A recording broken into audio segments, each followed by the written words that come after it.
Hi friends, வணக்கம் friends. இப்போ நம்ம என்ன வீடியோ பார்க்க போகிறோம்னா பிரியாணி வீடியோ பார்க்க போகிறோம்.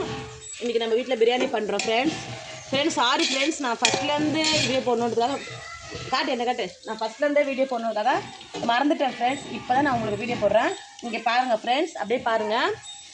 நம்ம பிரியாணி நம்ம வந்து இன்றைக்கி எவ்வளோ பண்ண போகிறோம்னா 1 kg பண்ண போகிறோம், 1.5 kg பண்ண போகிறோம், 1.5 கிலோ பண்ண போகிறோம். இதில் நம்ம என்னென்ன போட்டுருக்கோம் நான் சொல்லிடுறேன் ஃப்ரெண்ட்ஸ். ஃபஸ்ட்டு ஆயிலும் நெய்யும் ஊற்றிருக்கிறோம் ஃப்ரெண்ட்ஸ்.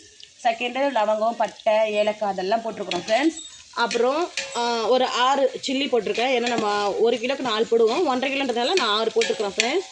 அப்புறம் ஆனியன் போட்டிருக்கேன், ஆனியன் ஃப்ரை ஆகிட்டுருக்கு. வெங்காயம் வதக்குனதும் நம்ம தக்காளி போடலாம் ஃப்ரெண்ட்ஸ். இன்றைக்கி எங்கள் வீட்டில் பிரியாணி ஸ்பெஷல். எதுக்குன்னா இன்றைக்கி என்னோடய பர்த்டே. நீங்கள் எல்லாம் விஷ் பண்ணுங்கள் ஃப்ரெண்ட்ஸ். இப்போ நம்ம அடுத்தது இதில் என்ன சேர்க்க போகிறோன்னா டொமேட்டோ சேர்க்க போகிறோம் ஃப்ரெண்ட்ஸ். தக்காளி போக்கு சேர்க்க போகிறோம். தக்காளிலாம் நிறைய போடணும் ஃப்ரெண்ட்ஸ். தக்காளிலாம் நிறைய போட்டால் தான் அது கொஞ்சம் நல்லாயிருக்கும் ஃப்ரெண்ட்ஸ். நான் எப்பயுமே தக்காளிலாம் நிறைய போட்டு தான் பழக்கம் ஃப்ரெண்ட்ஸ். இப்போ இது வந்து ஒரு 2 minutes குக் பண்ணால் போகிறோம். ரொம்ப வதக்க வேண்டாம் தக்காளி. நம்ம ஜஸ்ட் ஒரு 2 minutes நம்ம குக் பண்ணணும். அதுக்கப்புறம் இதில் ஒரு இஞ்சி பூண்டு பேஸ்ட்டு போடணும். ஒரு 2 minutes இது குக் பண்ணுறோம் ஃப்ரெண்ட்ஸ்.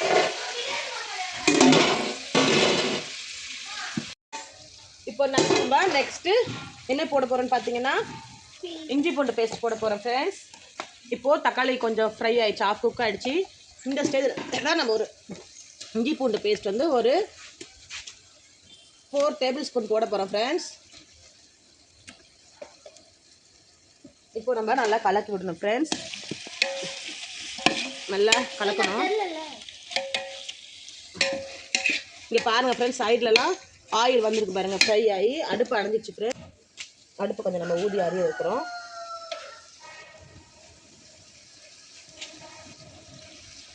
யார் யார் வீட்டிலலாம் அடுப்பில் பிரியாணி செஞ்ச அனுபவம் இருக்குன்றத கமெண்ட் பண்ணுங்கள் ஃப்ரெண்ட்ஸ். இப்போ இதை நம்ம நல்லா ஃப்ரை, கொஞ்சம் ரொம்ப தீ வைக்கக்கூடாது. இஞ்சி பூண்டோட பச்சை ஸ்மெல் கொஞ்சம் போகிற வரைக்கும் நம்ம கொஞ்சம் வதக்கிட்டு, இப்போ நெக்ஸ்ட்டாக இதில் நம்ம சிக்கன் போட போகிறோம். இதில் சிக்கன் போடுற வரைக்கும் ஒரு 2 minutes இதை வந்து மூடி வைக்க போகிறோம் ஃப்ரெண்ட்ஸ். நம்ம சிக்கன் இதில் ஆட் பண்ண போகிறோம். முக்கியமான விஷயம் என்னென்னா, சிக்கன் ஆட் பண்ணும் போதே நம்ம வந்து தயிரை சேர்த்து விட்டுருணும் ஃப்ரெண்ட்ஸ். சிக்கன் சேர்த்துட்டோனாலே உடனே நம்ம தயிரை சேர்த்துடணும் ஃப்ரெண்ட்ஸ். இப்போ நம்ம சிக்கன் சேர்க்க போகிறோம். இதில் இஞ்சி பூண்டோட பச்சை ஸ்மெல் போயிடுச்சு ஃப்ரெண்ட்ஸ். பாருங்கள், பார்த்துட்டு சிக்கன் ஃபுல்லாக எடுத்துட்டியா? பாருங்கள் ஃப்ரெண்ட்ஸ், சிக்கனை நம்ம சேர்க்க போகிறோம். சிக்கன் சேர்த்துட்டு சும்மா ஒரு மிக்சிங் பண்ணிவிட்டு நம்ம இதில் வந்து தயிரை உடனே சேர்க்கணும் ஃப்ரெண்ட்ஸ். நம்ம எதுக்காக தயிர் சேர்க்குறோன்னா சிக்கன் வந்து நல்லா சாஃப்டாக இருக்கும் ஃப்ரெண்ட்ஸ். அதுக்காக தான் நம்ம வந்து தயிரை சேர்க்குறோம். இப்போ இதில் வந்து நம்ம தயிர் சேர்க்க போகிறோம் ஃப்ரெண்ட்ஸ். நான் வந்து 10 ரூபா தயிர் 2 வாங்கியிருக்கிறேன் ஃப்ரெண்ட்ஸ். அது வந்து நீங்களாம் எவ்வளோ போடுவீங்கன்ட்டு எனக்கு தெரியல. நான் 10 ரூபா தயிர் கணக்குக்கோசரம் வந்து கணக்கு கரெக்டாக இருக்கணும். தயிர் ரொம்ப இம்பார்ட்டன்ட் ஃப்ரெண்ட்ஸ். அதனால் கணக்கு கரெக்டாக இருக்கணுன்றதுக்காக 2 தயிர் சேர்த்துருக்கேன் ஃப்ரெண்ட்ஸ். இப்போ நம்ம இதை கலக்கணும். நல்லா கலக்கிட்டு ஒரு 2 minutes வந்து இதை வந்து குக் பண்ணணும் நம்ம. இப்போ இதிலே வந்து நம்ம ஃப்ரெண்ட்ஸ் இது கொஞ்சம் குக் ஆகிடுச்சு நம்ம தயிர் போட்டு சிக்கனு. இப்போ இதில் நம்ம வந்து என்ன சேர்க்க போகிறோன்னா பிரியாணி மசாலா சேர்க்க போகிறோம் ஃப்ரெண்ட்ஸ். பாருங்கள், இதில் வந்து நம்ம பிரியாணி மசாலாவை சேர்க்க போகிறோம். பிரியாணி மசாலா சேர்த்துட்டு ஒரு 2 spoon அளவுக்கு காரத்தூள் சேர்க்க போகிறோம். அவ்வளோதான் ஃப்ரெண்ட்ஸ். இப்போ இதை நம்ம சேர்த்துட்டு கொஞ்ச நேரம் மூடி வைக்க போகிறோம். சிக்கன் கொஞ்சம் அந்த மசாலா ஃப்ளேவர்லாம் கொஞ்சம் கலர் மாறணும், அந்த ஸ்மெல்லு பச்சை ஸ்மெல் போகணும் ஃப்ரெண்ட்ஸ். அது வரைக்கும் நம்ம இப்போ என்ன பண்ண போகிறோன்னா மூடி வைக்க போகிறோம். ஓகே, இப்போ போட்டது கொஞ்சம் நேரம் மூடி வைக்கலாம் ஃப்ரெண்ட்ஸ். இதெல்லாம் கொஞ்சம் லைட்டாக ஒரு 5 minutes சிக்கன் குக் ஆகட்டும். அது வரைக்கும் நம்ம மூடி வைக்கலாம் ஃப்ரெண்ட்ஸ். இப்போ நம்ம அடுத்தது வந்து உப்பு சேர்க்க போகிறோம் ஃப்ரெண்ட்ஸ். உப்பு சேர்க்க போகிறோம். எப்பவுமே உப்பு வந்து பிரியாணி பொறுத்த வரைக்கும் நம்ம கறிக்கிற அளவுக்கு சேர்க்கணும் ஃப்ரெண்ட்ஸ். அப்போ தான் அது வெந்து வரும்போது நமக்கு கரெக்டாக வரும் ஃப்ரெண்ட்ஸ். உப்பு சேர்த்து கலக்கிட்டு நம்ம இப்போ அடுத்தது அரிசி போட போகிறோம் ஃப்ரெண்ட்ஸ். அரிசி சேர்த்துடலாம். கலக்கி வச்சு பாருங்கள் ஃப்ரெண்ட்ஸ், பிரியாணி இது கலர்ஃபுல்லாக இருக்குது.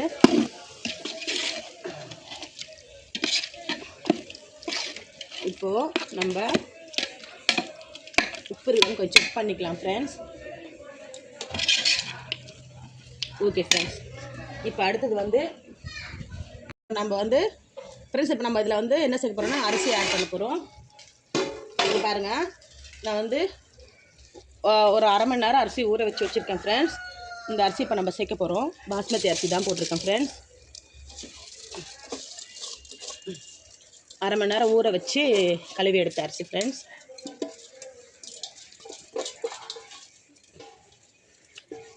இவ்வளோதான் சேர்த்தாச்சு ஃப்ரெண்ட்ஸ்.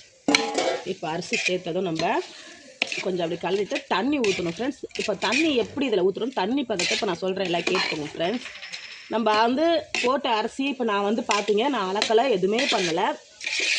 வாங்கிட்டு வந்த அரிசி அப்படியே கொட்டினேன் ஃப்ரெண்ட்ஸ். அப்படியே கொட்டிட்டு இப்போ நான் இந்த பாத்திரத்தில் அரிசி எடுத்தேன் ஃப்ரெண்ட்ஸ். இப்போ இதே பாத்திரத்தில் நான் தண்ணி எடுக்க போகிறேன். அது கூட இந்த பாத்திரத்துக்கான அளவுலாம் இல்லை ஃப்ரெண்ட்ஸ். நம்ம அரிசி முழுகிற அளவுக்கு தண்ணி வச்சா போதும். இப்போ பாருங்கள்,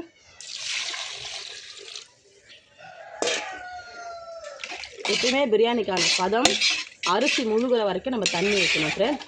அதுதான் பிரியாணியோட பதமே எப்போவுமே ஃப்ரெண்ட்ஸ். இப்போ பாருங்கள், இதில் அரிசி முழுகிடுச்சு. இவ்வளோ தான் நம்ம தண்ணி வைக்கணும். அரிசி கறி எல்லாமே முழுகி வந்துருச்சு. இப்போது இதில் உப்பு எல்லாம் கரெக்டாகுதுன்னு பார்த்து நம்ம மூடிடணும். இது ஆஃப் குக்கு தான் ஆகணும் ஃப்ரெண்ட்ஸ். அதுக்கப்புறம் நம்ம தம் போட போகிறோம். இப்போ நான் எல்லாம் கரெக்டாக இருக்குது ஃப்ரெண்ட்ஸ். அடுத்த முக்கியமான பொருளை சேர்க்கணும் ஃப்ரெண்ட்ஸ் இந்த ஸ்டேஜில். இது என்னன்னு கேட்டிங்கன்னா, லெமன் ஜூஸ் எடுத்து வச்சுக்கிறேன் ஃப்ரெண்ட்.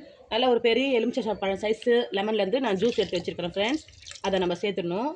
சேர்த்துட்டு அதுக்கப்புறம் புதினா பாருங்கள் ஃப்ரெண்ட்ஸ், இந்த மாதிரி ஸ்டேஜில் தான் புதினா நம்ம சேர்க்கணும். அப்போ தான் அதோடய ஃப்ளேவர் நல்லா கரெக்டாக இறங்கும். சாப்பாடெல்லாம் மேலே வந்துக்குது பாருங்கள். இதுதான் இதோட பதம் முடிஞ்சிச்சு. இப்போ நம்ம இந்த வந்து தம் போட போகிறோம். தம் போடுறதுக்கு முன்னாடி நம்ம கொத்தமல்லி ஃபுல்லாக தூவ போகிறோம் ஃப்ரெண்ட்ஸ்.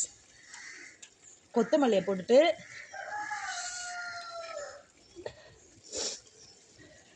இது எப்படி தம் போடுறதுன்னு நான் இப்போ உங்கள்கிட்ட காட்டுறேன் பாருங்கள் ஃப்ரெண்ட்ஸ். எப்படி தம் போடுறதுன்னு உங்கள்கிட்ட நான் காட்டுறேன் பாருங்கள் ஃப்ரெண்ட்ஸ். அவ்வளோதான். இப்போ நம்ம மூடி போட்டுறோம் ஃப்ரெண்ட்ஸ். இப்போது இது மேலே கட்டையை வச்சுக்கணும். நம்ம நல்லா எடுக்கிறேன், இதுமாதிரி போட்டுருணும். நம்ம இப்போ தம் போட்டு 1/2 hour ஆயிடுச்சு ஃப்ரெண்ட்ஸ். இப்போ நம்ம ஓப்பன் பண்ண போகிறோம். பாருங்கள் ஃப்ரெண்ட்ஸ், வச்சு போதுமா இப்போ பாருங்கள் ஃப்ரெண்ட்ஸ், எவ்வளோ நல்லா உதிரியாக வந்துருக்குது பாருங்கள் ஃப்ரெண்ட்ஸ். பாருங்கள் ஃப்ரெண்ட்ஸ், நல்லா உதிரியாக லெக் பீஸ்லாம் பாருங்கள் ஃப்ரெண்ட்ஸ். நல்லா கரெக்டான பதத்துக்கு வந்துக்குது ஃப்ரெண்ட்ஸ். சாதம் பிரியாணி சூப்பராக வந்துடுச்சு ஃப்ரெண்ட்ஸ். இப்போ நான் சொன்ன மெத்தேட் தான் பாருங்கள். பாருங்கள் ஃப்ரெண்ட்ஸ், சூப்பராக நல்லா உதிரியாக அருமையான பிரியாணி ரெடி ஆகிடுச்சு ஃப்ரெண்ட்ஸ். பார்த்துட்டிங்களா?